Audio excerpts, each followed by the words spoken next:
Good morning, Homestead. Today is Friday, March 18th, and this is the weekly video message from me, Greg Giglio, the principal at Homestead. We have the close of our Battle of the Classes week, and we got a rally happening here in a little bit.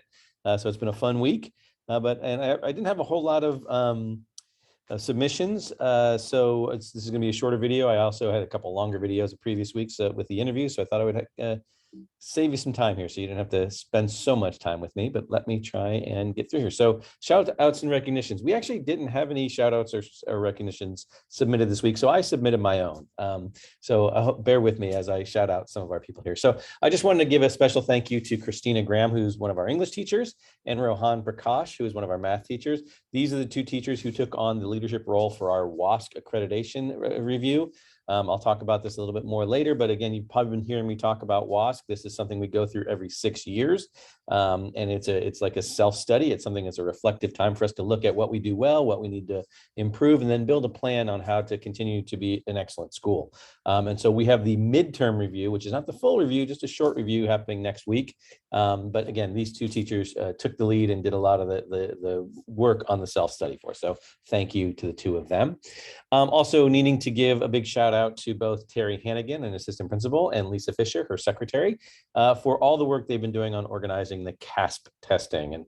And CASP testing is the state testing. It is definitely a large process to do and a big undertaking, and it's lots of moving parts. So I want to thank them for all they've been doing to lead up into it, and we start that next week as well too. So we've got CASP and WASC happening next week, which is a lot in a couple of days. So again, thank you to all those folks there. We also just finished up doing all the residency work that you heard people talking about. Again, if you're an incoming 9th grade parent or you are a current 10th grade family, you had to complete residency. And so Heidi Parrish, who is our guidance data tech, and Annabelle Alderetti, who is our registrar, they were doing all of the big work behind the scenes there. There were a few of us that were helping out on things, but really they do all the heavy lifting. So I want to thank them for that.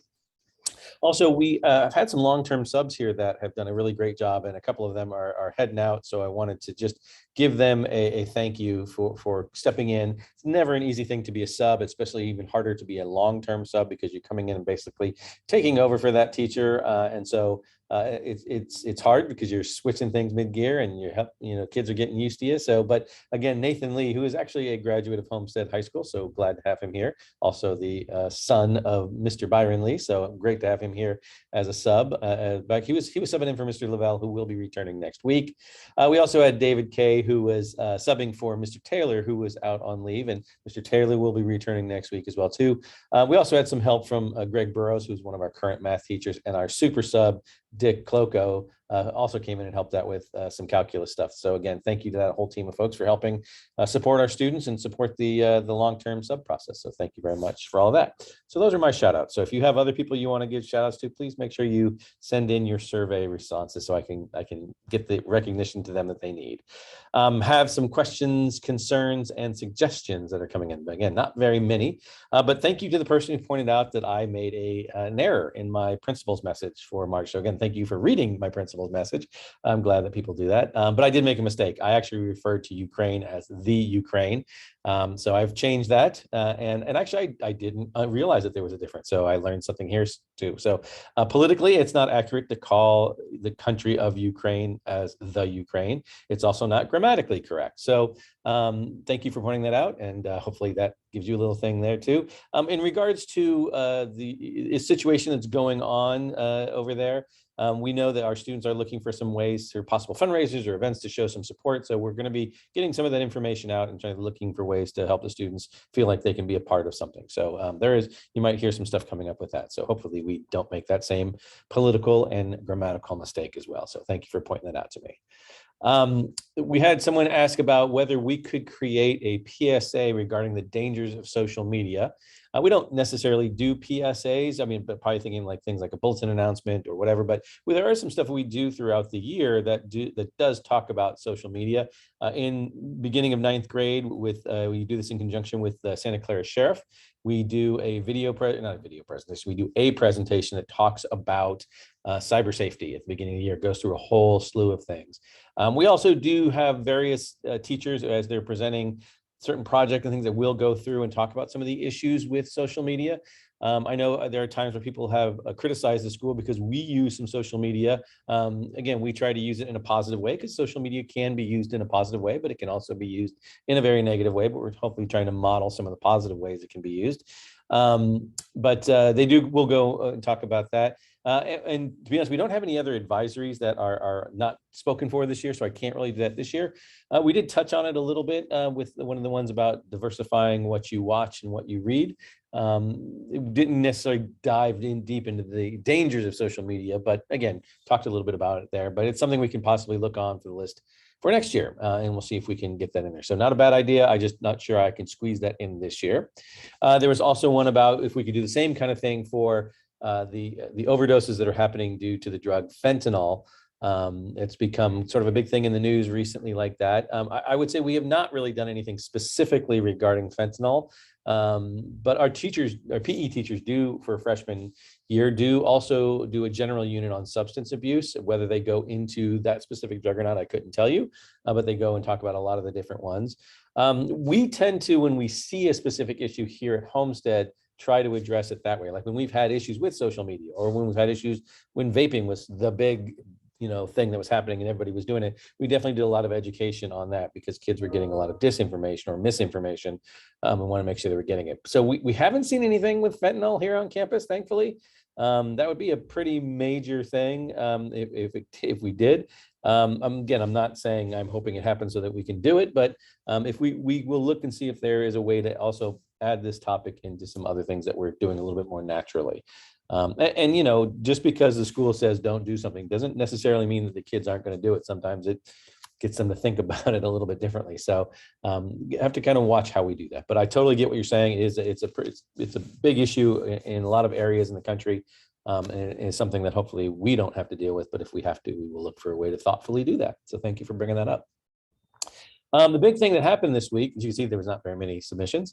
The big thing that happened this week was the new bell schedule. So again, for next year, starting next year, there is a new state law that says all classes have to start before or by 8:30, no earlier than 8:30 in the morning. And so that means we have to kind of take what we've got and shift it a bunch, but it also creates some other issues. And so this is the schedule that is being pushed forward to the school board. Looks like it is going to go ahead and get approved again, but it's never over till it's over. So, but this is kind of what we have out there. We listened to a lot of feedback from a lot of different areas, from a lot of different stakeholders, and here's some of the things we came up with. So we're going back to the old skinny Monday. Actually, all 5 sites agreed to this. So yeah, this is actually what we want to do. That's the first time, other than being in the pandemic, where all 5 sites have had the exact same schedule. Before that, there were varying schedules in the district. So this is actually a boon for our district in terms of cost savings, in terms of sharing teachers, in terms of sharing classrooms and students. It's actually a really good thing for us. So all 5 sites would be going to this. But Monday, it would become the skinny day. And that was voted to be better than the Wednesday, because we know there's been a lot of questions and concerns about having that on the Wednesday. But people did like having it on Monday. It's been on Monday here previously at Homestead, so it may feel a little bit more familiar to some of those of you who've been around a while. But having that day, the first day where everybody meets all their teachers and kind of sets the tone for the week, it also sets up for the rest of the week to be any of those days could be testing days. Rather than when it's on a Wednesday, those testing days tend to be the Thursday, Friday. But anyway, you can see here, we have also want to point out that we have 3 tutorials, 3 days of tutorials. That is something that the student body really spoke up heavily on, and the teacher said, yep, we agree with that. So if you notice, there are tutorials on Monday at 10 o'clock, 10:10 there, and on Wednesday and Friday at 10:10 as well. One of the things we did decide to do was start every day at 8:30 rather than have varying days like we have right now, and varying start times. And so there's no late starts. Everybody starts late at 8:30. That also helped us regulate the end times. And you'll notice that for the Monday, Tuesday, Thursdays, we do end at 3:50. That is a little bit longer of a day. And that's going to impact sports and activities and, all those other things that happen after school. But again, it's kind of a natural result of moving the whole schedule 30 minutes. But then on Wednesday, Friday, we do have a shorter day in terms of the overall day. It's 3:05. Again, the minutes here do add up into our instruction, the minimum number of required instructional minutes. So that works out really well. You will notice too that brunch and lunch are a little bit later than they normally are. Again, the day starts a little later, so that kind of is also normal. But the reason lunch is so late, if you look on the Tuesday, Thursday, especially, or what feels like is so late, if we moved lunch earlier, we'd have to start it before third period, which would mean kids would have third and seventh period after lunch. 3 straight hours of classes in the afternoon. That's not a good thing for kids. And so that was something that really kind of drove that particular message. Other people kept saying, well, why can't we start the day with tutorial or end the day with tutorial? Because if we do that, we cannot count those minutes as instructional minutes. And so we'd have to lengthen and put those minutes back into classes. So again, the tutorials was an important thing for students and staff as an intervention, as a means to actually have some non-scheduled time to do work and to connect with teachers. But also as an important thing just to make sure we're hitting those instructional minutes and doing so in the appropriate way. So this is what our schedule is probably going to be looking like next year. There is not an option to pick no first period. There is options to pick no seventh period. And to be honest, very few people pick the no seventh or no first period. They tend to pick the no first period or no seventh period rather than no first period. Anyway, that's what we're looking at for next year. Again, starting on my weekly little reminder here about traffic reminders. Again, I rotate, all of us rotate through the different spots. So I get to see different places and see different things that are going not quite so well. So this one is about not letting students out on Homestead Road. As you know, Homestead Road is super busy. It's a main thoroughfare. Please do not let your kids out on Homestead. I know what happens is people tend to get a little anxious because it's getting close to the bell and the kids want to get out and they want to get to the thing. You don't want to drive through home, the horseshoe, but it is extremely illegal and unsafe. So just as I'm standing out on the corner of Homestead and Mary this week, on Tuesday, I counted how many different cars. I saw 30 different cars drop off kids on Homestead, whether it was right in front of the horseshoe or right by the light there at Homestead and Mary. And to be honest, what we have seen over this year and other years is when you open the door there at Homestead and Mary, you're opening the door up into the bike lane. And we have actually had kids hit by the door or hit the door as they were coming out or almost get hit by the door and almost crash. What I actually even saw Thursday morning, which scared the heck out of me, was a car was in not the turn lane to turn into the staff parking lot, but they were in the lane that was going to go straight. They let the kid out, the door opened up and a car was coming to make the right turn into the staff lot. And there was almost an accident right there, whether they almost hit your door or hit the kid, either one of them would have been tragic. So again, please, please, please don't do that. If you really do feel like you want to you don't want to go through the traffic, you don't want to get stuck in the horseshoe, that's totally fine. But please find a side road or somewhere else that's in a safe place where you can pull over legally and let your kid out. And so they still may have to walk a bit, whether you go to the shopping center down the way or whether you're doing that on Mary Street, where the part where you're allowed to pull your car over and park. Again, just be careful of the bikes that are over there too. Please, though, don't use the driveways of the apartment building and or 7-Eleven. We're trying to be good neighbors with them. There's not a lot of room in there. It does affect their business. It does affect their traffic. So please be careful of that. Or just please drop kids off on campus. So that's probably the best way to do it. So again, just your reminders. I'm going to keep reminding folks about some of the traffic stuff because it really is about keeping each other safe.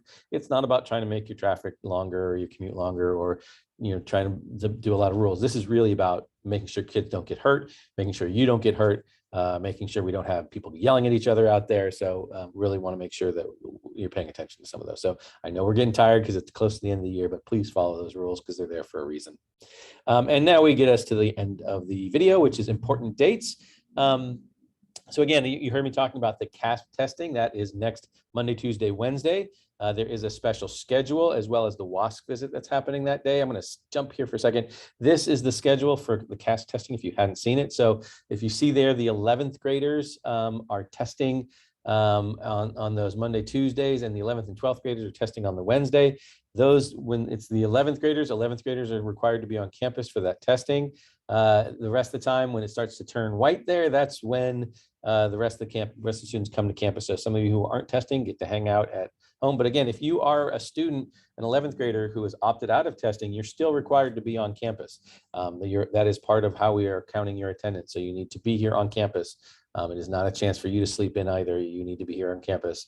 And then for the rest of the students, school starts, as you can see later on in the day. Thursday, Friday, it gets back to a little bit more normal. But again, that's what the schedule looks like. In the morning, kids are testing, and throughout the day, the WASP visit will be happening. It will be very minimal here on campus because it's all virtual. So you really won't hear your kids and you won't actually see that. But again, Monday, Tuesday, Wednesday, busy day next week on the campus. There is the college information night for juniors and their parents on the 24th. Please go to our guidance webpage to see more information about that. You've heard us talking a lot about the Multicultural Week that's happening the week of the 28th, an event on the 1st. Junior prom's coming up here pretty quickly, April 8th. So again, tickets should be going on sale here if they haven't already gone already. I have to double check that. We got our spring break coming up in the middle of April there. So if you're doing some travel planning, there you go. Senior ball is the week of May 20th, or not the week of, the day of May 20th. And then after that, we have senior finals start up. So again, remember, seniors end up finishing a week before the actual finals go on, because we then start to have graduation practice for them and all that. There is no school on that Monday, the 30th. That is a Memorial Day. Regular finals are that last week of school. And I wrote 6-2, I was just right, 6-2 graduation, not finals. So anyway, that's the day of graduation. So just so that you're aware of that. So things are coming up. We have a lot of senior events that are going to be happening. I'll probably detail those in the next couple of videos, but again, just the overall that we're getting down to the end of it here. It's about 10 weeks left of school. So it's coming quicker than we realize. So thank you again for coming and watching. Please submit some questions, some shout outs, some suggestions. Those are really helpful. That's what we use this particular video on. So really looking for your participation. Thank you. Have a great weekend, and we'll see you next week. Take care.